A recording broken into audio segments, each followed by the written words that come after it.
And finally, the last coordinate that we learned how to use it in this course is the polar coordinate, which you are familiar with it from probably high school. So if you have a particle which is moving on a random path in plane, one way to show the location of this particle is polar coordinate. In polar coordinate, you use two variables.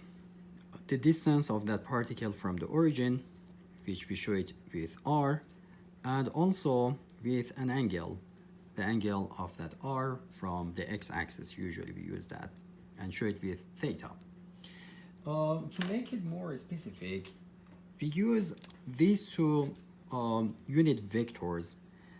The direction of r, or the unit vector which is from the origin toward the particle, we are going to call it e hat r, the unit vector in the radial direction. And perpendicular to it, in the direction of the theta, we call it theta direction, or e hat theta.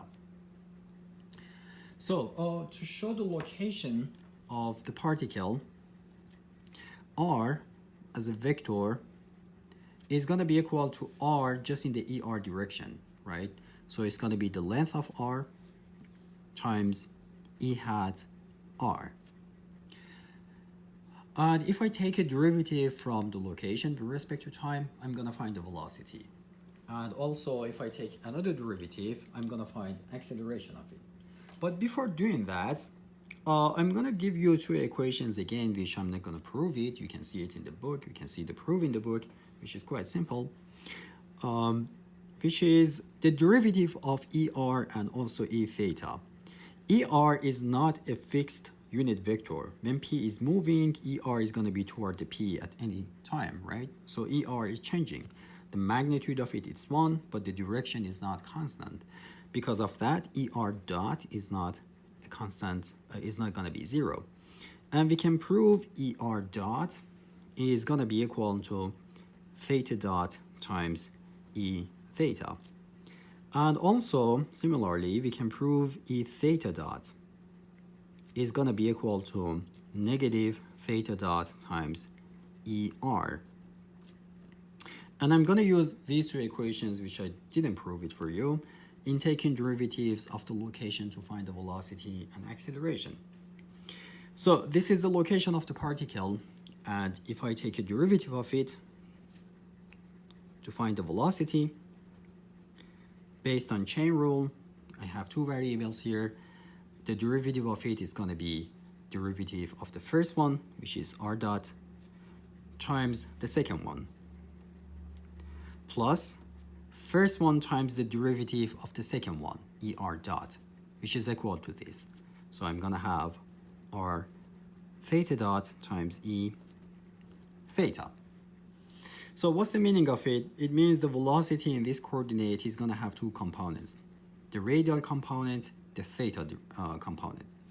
R dot is going to be the velocity of the particle along ER, and R theta dot is going to be the velocity of this particle along theta. For example, if at this moment the velocity of the particle is something like this, the actual velocity of it, if you project that in ER direction, multiply to the cosine of this angle, that's going to be the velocity in the radial direction, or r dot. If you project it in the theta direction, the velocity, if you project it in the theta direction, that's going to be the velocity in the theta direction, or r theta dot.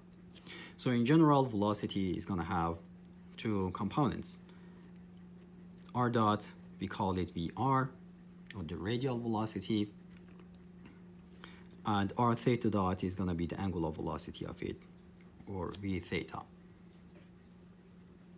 Okay, so this is the equation for velocity in polar coordinate.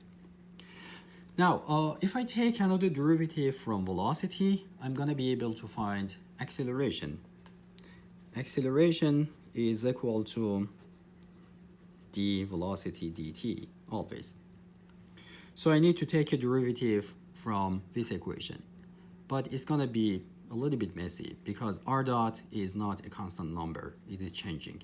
ER is changing, R changing, theta dot is changing, E theta is changing as well. So I need to consider the derivative of all of these terms and use the chain rule. So acceleration is going to be starting from here. It's going to be R double dot times ER plus R dot times ER dot, and ER dot is theta dot E theta, then plus R dot times theta dot times E theta plus R times theta double dot times E theta, then R times theta dot times E theta dot, and E theta dot is negative theta dot ER. So I'm going to have negative R theta dot squared times ER. And to make it a little bit better, I'm going to add all the ERs together and E thetas together. So I'm going to have R double dot minus R theta dot squared, all in the radial direction, plus R theta double dot plus 2R dot theta dot. They are all in the E theta direction. So the acceleration equation in this coordinate is going to be this.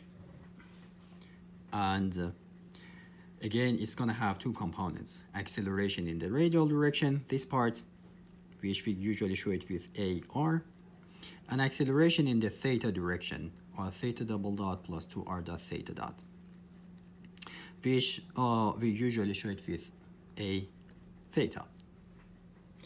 So these are the general equations that we have here for polar coordinates. And in some problems, it's going to be better to use the polar coordinates that you're going to see it in examples. Just before finishing this, there is a terminology here. The 2R dot theta dot, this part of the acceleration, has a long history behind it, which I'm not going to start that, but I'm going to just give you the name of it. Sometimes people call this part of the acceleration Coriolis acceleration.